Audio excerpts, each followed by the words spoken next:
സങ്കീർത്തനം 78. ചരിത്രം നൽകുന്ന പാഠം. എൻ്റെ ജനമേ, എൻ്റെ ഉപദേശം ശ്രവിക്കുക, എൻ്റെ വാക്കുകൾക്ക് ചെവി തരുക. ഞാൻ ഒരു ഉപമ പറയാം, പുരാതന ചരിത്രത്തിൻ്റെ പൊരുൾ ഞാൻ വ്യക്തമാക്കാം. നാം അത് കേൾക്കുകയും അറിയുകയും ചെയ്തിട്ടുണ്ട്. പിതാക്കന്മാർ നമ്മോട് പറഞ്ഞിട്ടുമുണ്ട്. അവരുടെ മക്കളിൽ നിന്ന് നാം അത് മറച്ചു വയ്ക്കരുത്. കർത്താവ് പ്രവർത്തിച്ച മഹത്തായ കാര്യങ്ങളും അവിടുത്തെ ശക്തിപ്രഭാവവും അത്ഭുതകൃത്യങ്ങളും വരും തലമുറയ്ക്ക് വിവരിച്ചു കൊടുക്കണം. അവിടുന്ന് യാക്കോബിന് പ്രമാണങ്ങൾ നൽകി, ഇസ്രായേലിന് നിയമവും. അത് മക്കളെ പഠിപ്പിക്കാൻ നമ്മുടെ പിതാക്കന്മാരോട് അവിടുന്ന് ആജ്ഞാപിച്ചു.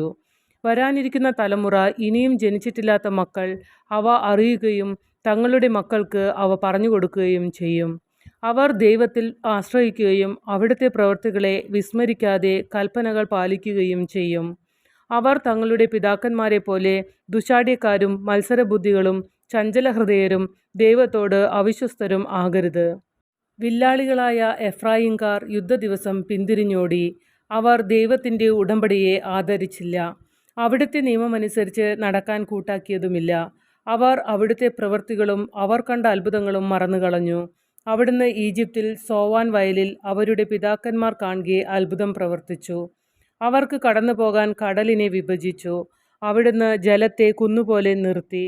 പകൽ സമയം അവിടുന്ന് മേഘം കൊണ്ടും രാത്രിയിൽ അഗ്നിയുടെ പ്രകാശം കൊണ്ടും അവരെ നയിച്ചു. അവിടുന്ന് മരുഭൂമിയിൽ പാറ പിളർന്നു. അവർക്ക് കുടിക്കാൻ ആഴത്തിൽ നിന്ന് സമൃദ്ധമായി ജലം നൽകി. പാറയിൽ നിന്ന് അവിടുന്ന് നീർച്ചാൽ ഒഴുക്കി. ജലം നദി പോലെ ഒഴുകി. എന്നിട്ടും അവർ അവിടുത്തേക്കെതിരായി കൂടുതൽ പാപം ചെയ്തു. അത്യുന്നതനോട് അവർ മരുഭൂമിയിൽ വെച്ച് മത്സരിച്ചു. ഇഷ്ടമുള്ള ഭക്ഷണം ചോദിച്ച് അവർ ദൈവത്തെ പരീക്ഷിച്ചു. അവർ ദൈവത്തിനെതിരായി സംസാരിച്ചു. മരുഭൂമിയിൽ മേശ ഒരുക്കാൻ ദൈവത്തിന് കഴിയുമോ? അവിടുന്ന് പാറയിൽ അടിച്ചു. ജലം പൊട്ടിയൊഴുകി. നീർച്ചാലുകൾ കവിഞ്ഞു. എന്നാൽ ജനത്തിന് അപ്പവും മാംസവും നൽകാൻ അവിടത്തേക്ക് കഴിയുമോ? ഇത് കേട്ട് കർത്താവ് ക്രുദ്ധനായി. യാക്കോബിൻ്റെ നേരെ അഗ്നി ജ്വലിച്ചു. ഇസ്രായേലിൻ്റെ നേരെ കോപമുയർന്നു. എന്തെന്നാൽ അവർ ദൈവത്തിൽ വിശ്വസിക്കുകയും അവിടുത്തെ രക്ഷാകര ശക്തിയിൽ ആശ്രയിക്കുകയും ചെയ്തില്ല. എങ്കിലും അവിടുന്ന് ആകാശത്തോട് ആജ്ഞാപിച്ചു. വാനിടത്തിൻ്റെ വാതിലുകൾ തുറന്നു. അവർക്ക് ഭക്ഷിക്കാൻ അവിടുന്ന് മന്ന വർഷിച്ചു. സ്വർഗീയ ധാന്യം അവർക്ക് നൽകി. മനുഷ്യൻ ദൈവദൂതന്മാരുടെ അപ്പം ഭക്ഷിച്ചു. അവിടുന്ന് ഭക്ഷണം സമൃദ്ധമായി അയച്ചു. അവിടുന്ന് ആകാശത്തിൽ കിഴക്കൻ കാറ്റടിപ്പിച്ചു. അവിടുത്തെ ശക്തിയാൽ അവിടുന്ന് തെക്കൻ കാറ്റിനെ തുറന്നുവിട്ടു. അവിടുന്ന് അവരുടെ മേൽ പൊടി പോലെ മാംസത്തെയും കടൽ തീരത്തെ മണൽത്തരി പോലെ പക്ഷികളെയും വർഷിച്ചു. അവിടുന്ന് അവരുടെ പാളയങ്ങളുടെ നടുവിലും പാർപ്പിടങ്ങൾക്ക് ചുറ്റും അവയെ പൊഴിച്ചു. അവർ ഭക്ഷിച്ച് സംതൃപ്തരായി. അവർ കൊതിച്ചത് അവിടുന്ന് അവർക്ക് നൽകി. എന്നാൽ അവരുടെ കൊതിക്ക് മതിവരും മുമ്പ് തന്നെ, ഭക്ഷണം വായിലിരിക്കുമ്പോൾ തന്നെ, ദൈവത്തിൻ്റെ കോപം അവർക്കെതിരെ ഉയർന്നു. അവിടുന്ന് അവരിൽ ഏറ്റവും ശക്തരായവരെ വധിച്ചു. ഇസ്രായേലിലെ യോദ്ധാക്കളെ സംഹരിച്ചു. എന്നിട്ടും അവർ വീണ്ടും പാപം ചെയ്തു. അവിടുന്ന് ചെയ്ത അത്ഭുതങ്ങൾ കണ്ടിട്ടും അവർ വിശ്വസിച്ചില്ല. അതിനാൽ അവിടുന്ന് അവരുടെ നാളുകളെ ഒരു നിശ്വാസം പോലെ അവസാനിപ്പിച്ചു. അവരുടെ സംവത്സരങ്ങൾ ഭീതിയിൽ ആണ്ടുപോയി. അവിടുന്ന് അവരെ വധിച്ചപ്പോൾ അവർ അവിടുത്തെ തേടി. അവർ അനുതപിച്ചു. ദൈവത്തിങ്കിലേക്ക് തീവ്രതയോടെ തിരിഞ്ഞു. ദൈവമാണ് തങ്ങളുടെ അത്ഭുതശിലയെന്നും അത്യുന്നതനായ ദൈവമാണ് തങ്ങളെ വീണ്ടെടുക്കുന്നുവെന്നും അവർ അനുസ്മരിച്ചു. എങ്കിലും അവരുടെ സ്തുതി കപടമായിരുന്നു. അവരുടെ നാവിൽ നിന്ന് വന്നത് നുണയായിരുന്നു. അവരുടെ ഹൃദയം അവിടുത്തോട് ചേർന്നു നിന്നില്ല. അവിടുത്തെ ഉടമ്പടിയോട് വിശ്വസ്തത പുലർത്തിയില്ല. എങ്കിലും കാരുണ്യവാനായ അവിടുന്ന് അവരുടെ അകൃത്യങ്ങൾ ക്ഷമിച്ചു. അവരെ നശിപ്പിച്ചില്ല. പലപ്പോഴും അവിടുന്ന് കോപമടക്കി തൻ്റെ ക്രോധം ആളിക്കത്താൻ അനുവദിച്ചില്ല. അവർ ജഡം മാത്രമാണെന്നും മടങ്ങി വരാതെ കടന്നു പോകുന്ന കാറ്റാണെന്നും അവിടുന്ന് അനുസ്മരിച്ചു. അവർ എത്രയോ പ്രാവശ്യം മരുഭൂമിയിൽ വെച്ച് അവിടുത്തോട് മത്സരിച്ചു. എത്രയോ പ്രാവശ്യം വിജനപ്രദേശത്ത് വെച്ച് അവിടുത്തെ ദുഃഖിപ്പിച്ചു. അവർ വീണ്ടും വീണ്ടും ദൈവത്തെ പരീക്ഷിച്ചു. ഇസ്രായേലിൻ്റെ പരിശുദ്ധനെ പ്രകോപിപ്പിച്ചു. അവർ അവിടുത്തെ ശക്തിയെയോ ശത്രുവിൽ നിന്ന് തങ്ങളെ രക്ഷിച്ച ദിവസത്തെയോ ഓർത്തില്ല. ഈജിപ്തിൽ വെച്ച് അവിടുന്ന് പ്രവർത്തിച്ച അടയാളങ്ങളും സോവാൻ വയലുകളിൽ വെച്ച് ചെയ്ത അത്ഭുതങ്ങളും ഓർത്തില്ല. അവരുടെ നദികളെ അവിടുന്ന് രക്തമാക്കി മാറ്റി. അരുവികളിൽ നിന്ന് അവർക്ക് കുടിക്കാൻ കഴിഞ്ഞില്ല. അവിടുന്ന് അവരുടെ ഇടയിലേക്ക് ഈച്ചകളെ കൂട്ടം കൂട്ടമായി അയച്ചു. അവ അവരെ വിഴുങ്ങിക്കളഞ്ഞു. അവിടുന്ന് തവളകളെ അയച്ചു. അവ അവർക്ക് നാശം വരുത്തി. അവരുടെ വിളവുകൾ കമ്പിളിപ്പുഴുവിനും അവരുടെ അധ്വാനഫലം വെട്ടുകിളിക്കും വിട്ടുകൊടുത്തു.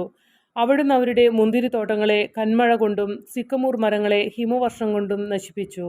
അവിടുന്ന് അവരുടെ കന്നുകാലികളെ കന്മഴയ്ക്കും അവരുടെ ആട്ടിൻകൂട്ടങ്ങളെ ഇടിത്തീക്കും ഇരയാക്കി. അവിടുന്ന് അവരുടെ ഇടയിലേക്ക് തൻ്റെ ഉഗ്രകോപം ക്രോധം, രോഷം, ദുരിതം എന്നിങ്ങനെ സംഹാരദൂതന്മാരുടെ ഒരു സംഘത്തെ അയച്ചു. അവിടുന്ന് തൻ്റെ കോപത്തെ അഴിച്ചുവിട്ടു. അവിടുന്ന് അവരെ മരണത്തിൽ നിന്ന് ഒഴിവാക്കിയില്ല. അവരുടെ ജീവനെ മഹാമാരിക്ക് ഏൽപ്പിച്ചു കൊടുത്തു. ഈജിപ്തിലെ കടിഞ്ഞൂലുകളെ, ഹാമിൻ്റെ കൂടാരത്തിലെ പൗരുഷത്തിൻ്റെ പ്രഥമ ഫലങ്ങളെ അവിടുന്ന് സംഹരിച്ചു. എന്നാൽ തൻ്റെ ജനത്തെ ചെമ്മരിയാടുകളെപ്പോലെ അവിടുന്ന് പുറത്തു കൊണ്ടുവന്നു. ആട്ടിൻപറ്റത്തെ എന്ന പോലെ മരുഭൂമിയിലൂടെ നയിച്ചു. അവിടുന്ന് അവരെ സുരക്ഷിതമായി നയിച്ചതിനാൽ അവർ നിർഭയരായിരുന്നു. എന്നാൽ അവരുടെ വൈരികളെ കടൽ മൂടിക്കളഞ്ഞു. അവിടുന്ന് അവരെ തൻ്റെ വിശുദ്ധ ദേശത്തേക്കും തൻ്റെ വലത്തുകൈ നേടിയെടുത്ത പർവ്വതത്തിലേക്കും കൊണ്ടുവന്നു. അവരുടെ മുമ്പിൽ നിന്ന് അവിടുന്ന് ജനതകളെ തുരത്തി. അവർക്ക് അവകാശം അളന്നുകൊടുത്തു. ഇസ്രായേൽ ഗോത്രങ്ങളെ പാളയങ്ങളിൽ പാർപ്പിച്ചു. എന്നിട്ടും അവർ അത്യുന്നതനായ ദൈവത്തെ പരീക്ഷിക്കുകയും അവിടുത്തോട് മത്സരിക്കുകയും ചെയ്തു. അവർ അവിടുത്തെ കൽപ്പനകൾ അനുസരിച്ചില്ല. തങ്ങളുടെ പിതാക്കന്മാരെ പോലെ അവർ ദൈവത്തിൽ നിന്നകന്ന് അവിശ്വസ്തമായി പെരുമാറി. ഞാണയഞ്ഞ വില്ല് പോലെ വഴുതി മാറി. അവർ തങ്ങളുടെ പൂജാഗിരികളാൽ അവിടുത്തെ പ്രകോപിപ്പിച്ചു. തങ്ങളുടെ വിഗ്രഹങ്ങളാൽ അവിടുത്തെ അസൂയാലുവാക്കി. ദൈവം ഇത് കേട്ട് ക്രുദ്ധനായി. അവിടുന്ന് ഇസ്രായേലിനെ പരിപൂർണമായി പരിത്യജിച്ചു. ആകയാൽ അവിടുന്ന് മനുഷ്യരുടെ ഇടയിലെ തൻ്റെ നിവാസമായ ഷീലോയിലെ കൂടാരം ഉപേക്ഷിച്ചു. അവിടുന്ന് തൻ്റെ ശക്തിയെ അടിമത്തത്തിനും മഹത്വത്തെ ശത്രുവിൻ്റെ കരത്തിനും ഏൽപ്പിച്ചു കൊടുത്തു. അവിടുന്ന് തൻ്റെ ജനത്തെ വാളിന് വിട്ടുകൊടുത്തു. തൻ്റെ അവകാശത്തിന്മേൽ ക്രോധം ചൊരിഞ്ഞു. അവരുടെ യുവാക്കളെ അഗ്നി വിഴുങ്ങി. അവരുടെ കന്യകമാർക്ക് വിവാഹഗീതം ഉണ്ടായിരുന്നില്ല. അവരുടെ പുരോഹിതന്മാർ വാളിനിരയായി. അവരുടെ വിധവകൾ വിലാപം ആചരിച്ചില്ല. വീഞ്ഞു കുടിച്ച് അലറുന്ന മല്ലനെ പോലെ, ഉറക്കത്തിൽ നിന്നെന്ന പോലെ കർത്താവ് എഴുന്നേറ്റു. അവിടുന്ന് തൻ്റെ ശത്രുക്കളെ തുരത്തി. അവർക്ക് ശാശ്വതമായ അവമതി വരുത്തി. അവിടുന്ന് ജോസഫിൻ്റെ കൂടാരം ഉപേക്ഷിച്ചു. എഫ്രായിമിൻ്റെ ഗോത്രത്തെ തിരഞ്ഞെടുത്തില്ല. എന്നാൽ അവിടുന്ന് യൂദാ ഗോത്രത്തെയും താൻ സ്നേഹിക്കുന്ന സിയോൻ മലയെയും തിരഞ്ഞെടുത്തു. ഉന്നതമായ ആകാശത്തെപ്പോലെയും എന്നേക്കുമായി സ്ഥാപിച്ചിരിക്കുന്ന ഭൂമിയെപ്പോലെയും അവിടുന്ന് തൻ്റെ ആലയം നിർമ്മിച്ചു. അവിടുന്ന് തൻ്റെ ദാസനായ ദാവീദിനെ തിരഞ്ഞെടുത്തു. അവനെ ആടുകളുടെ ഇടയിൽ നിന്ന് വിളിച്ചു. തൻ്റെ ജനമായ യാക്കോബിനെയും തൻ്റെ അവകാശമായ ഇസ്രായേലിനെയും മേയിക്കുവാൻ വേണ്ടി അവിടുന്ന് തള്ളയാടുകളെ മേയിച്ചിരുന്നവനെ വിളിച്ചു വരുത്തി. അവൻ പരമാർത്ഥ ഹൃദയത്തോടെ അവരെ മേയിച്ചു. കരവിരുതോടെ അവൻ അവരെ നയിച്ചു.